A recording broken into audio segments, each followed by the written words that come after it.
Today is Monday, April 8th. What you need to know about that rare and historic moment in the U.S., a total solar eclipse happening across thousands of miles today. Also, how former President Trump broke a big record over the weekend, and what's changed in the last 6 months of war in Gaza.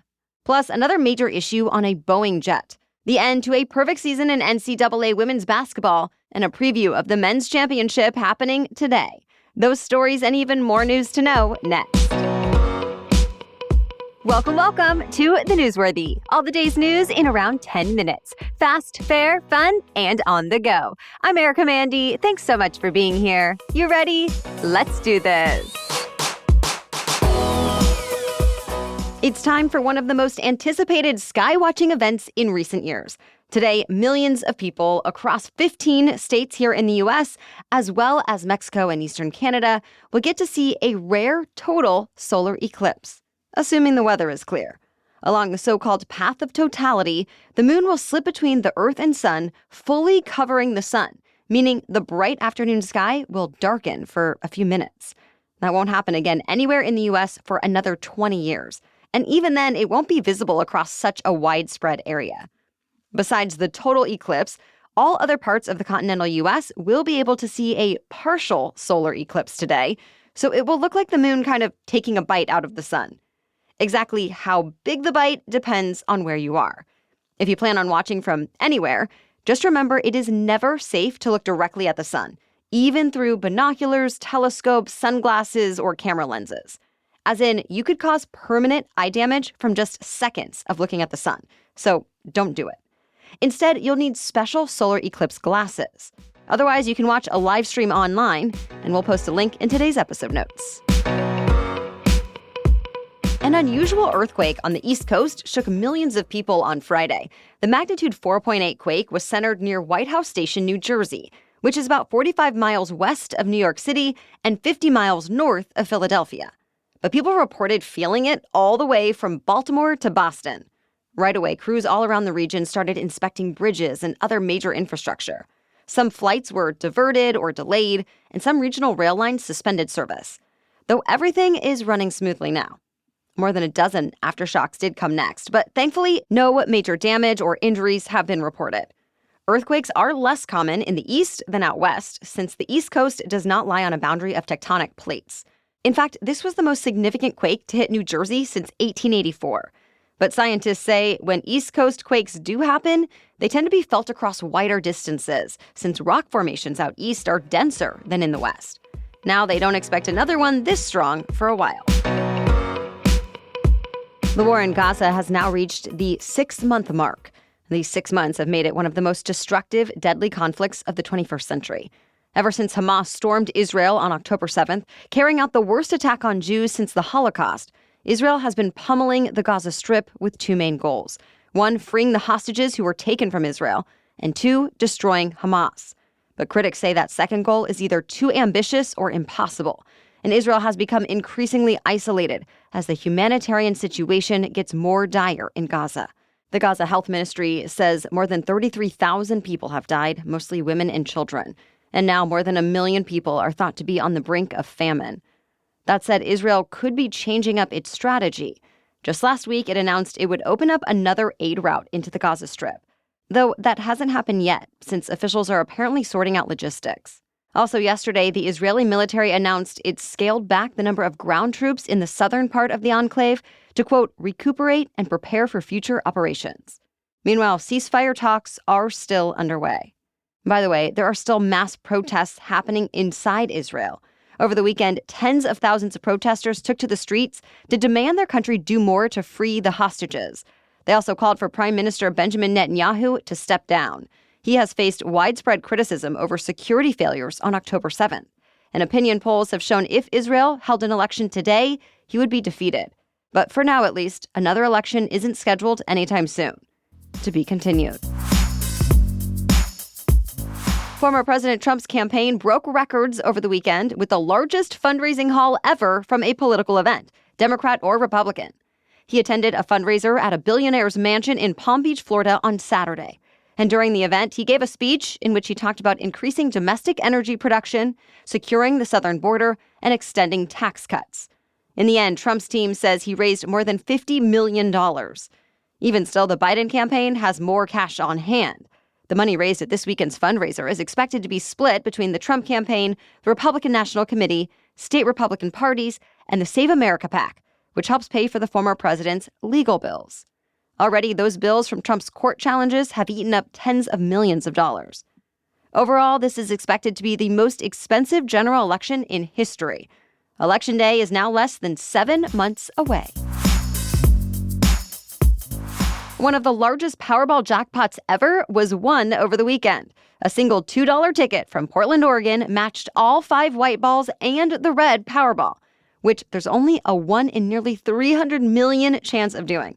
And that ended a winless streak that has stretched for more than 3 months. So the jackpot ended up being more than $1.3 billion, making it the 8th largest in American history. Other people also won something over the weekend, even though only one ticket got the grand prize. 7 other tickets matched all 5 white balls to win $1 million prizes. We have much more news for you still ahead, but first, a quick break to thank our sponsor, OneSkin. If you're like me, you're ready for warmer, sunnier days. But is your skin? See, your skin goes through a big transition between seasons, not just on the surface, but at the cellular level. And that's why it's important to nurture it from the inside out with products that do more than just protect against the sun's UV rays. OneSkin's products are powered by their scientifically proven peptide called OS1. This peptide reduces the accumulation of damaged, aging cells, the cells that make your skin less resilient and more prone to lines and wrinkles. Instead of masking these issues, OneSkin addresses them at the cellular level, boosting your skin's natural barrier to lock in moisture and help protect against the elements. I'm already so impressed with OS1 Face and Eye. I've been using these twice a day, every day, for a few months now, and I can truly tell the difference in my skin. OneSkin is the world's first skin longevity company. By focusing on the cellular aspects of aging, OneSkin keeps your skin looking and acting younger for longer. Get started today with 15% off using code NEWSWORTHY at oneskin.co. That's 15% off oneskin.co with the code NEWSWORTHY. After your purchase, they'll ask you where you heard about them, so please support our show and tell them we sent you. Help your skin stay younger and healthier for longer with OneSkin. Okay, now back to the news. South Carolina's women's basketball team is once again a national champion. The Gamecocks capped off an undefeated season by beating its top seed rival, Iowa Hawkeyes, in the title game. It was notably the last game of Hawkeye star Caitlin Clark's college career, one that was highlighted by breaking Division I scoring records for both women and men. After the game wrapped up, South Carolina's coach celebrated her team's win and then spoke to the stadium crowd saying, quote, "I want to personally thank Caitlin Clark for lifting up our sport." Now Clark plans to enter the WNBA draft. Next up, it's time for the men's national championship. Number 1 seeds UConn and Purdue will square off tonight since they both won their weekend Final Four games. If UConn wins, it will be the Huskies' 5th national title, including one just last year. But if Purdue comes out on top, it will be the Boilermakers' first. You can catch tonight's game on TBS, TNT, or True TV. It's also streaming live on Max starting at 9:20 Eastern. The FAA is investigating yet another issue involving a Boeing plane. This time, a Southwest flight had just taken off from Denver International Airport when an engine cover fell off and struck the wing flap. The pilots were able to turn around and safely return to the airport, and the passengers got on another flight. Now, Southwest says its maintenance teams are going to review the plane. FAA investigators will look into everything as well. As you know, Boeing is already under extra scrutiny ever since an incident earlier this year when a door plug blew off an Alaska Airlines plane mid-flight. But in this latest incident, it was an older model of the 737 than the MAX jet that was involved in January's ordeal. If you buy laundry detergent pods, this one's for you. Millions of packets from popular brands have been recalled. We're talking about Tide Pods, Gain Flings, Ace Pods, and Ariel Pods. The Consumer Product Safety Commission says the bags can easily split open near the zipper tracks, so there's a risk of young children or pets being able to access them. And if they eat the packets, it can be deadly. But even if they don't, they can cause skin or eye injuries. So if you have one of the recalled bags, parent company Procter & Gamble recommends securing them out of reach and sight of kids. You can also contact the company with a photo of your recalled bag to get a refund, replacement, and if you want, a cabinet latch to keep your product secure. Well, soon you might notice more Made with AI labels going up on Instagram, Facebook, and Threads. Those platforms are all owned by Meta, which just updated its artificial intelligence policy. It means Meta will start labeling more AI-generated video, pictures, and audio clips or manipulated media. The changes are rolling out starting next month. Then starting in July, Meta will stop removing AI-generated material that doesn't go against other community guidelines like harassment, voter interference, or violence, and will label those instead. The 2024 CMT Music Awards celebrated the best in country music last night. These awards are fan-voted, and the ceremony included several performances from some of country music's icons and up-and-comers. Jelly Roll was the biggest winner of the night, winning Video of the Year, Male Video of the Year, and CMT Performance of the Year. Lainey Wilson won Female Video of the Year, and Dan and Shay won Group Video of the Year. Trisha Yearwood received the June Carter Cash Humanitarian Award and performed.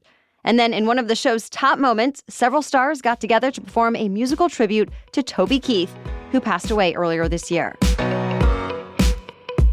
All right, that's it for the main news. So now it's time for Money Monday, when we talk about one interesting money-related news story. But first, a quick break for our sponsor.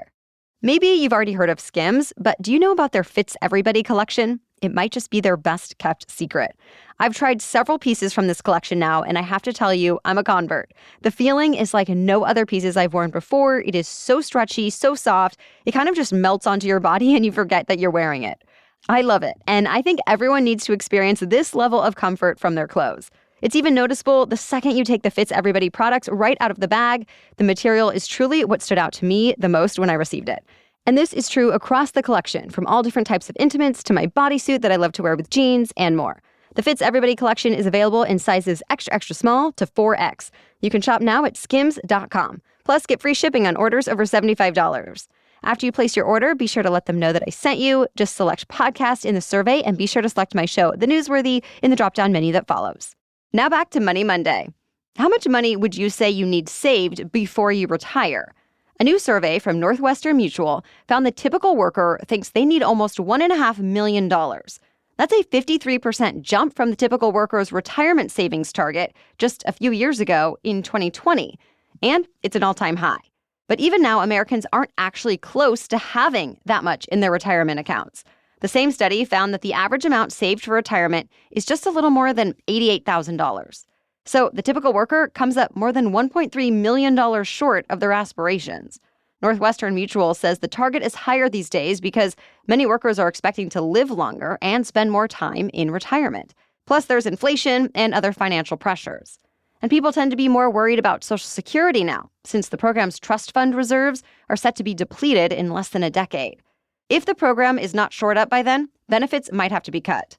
Of course, no matter what, financial advisors suggest working out a detailed plan for retirement to figure out what you actually need.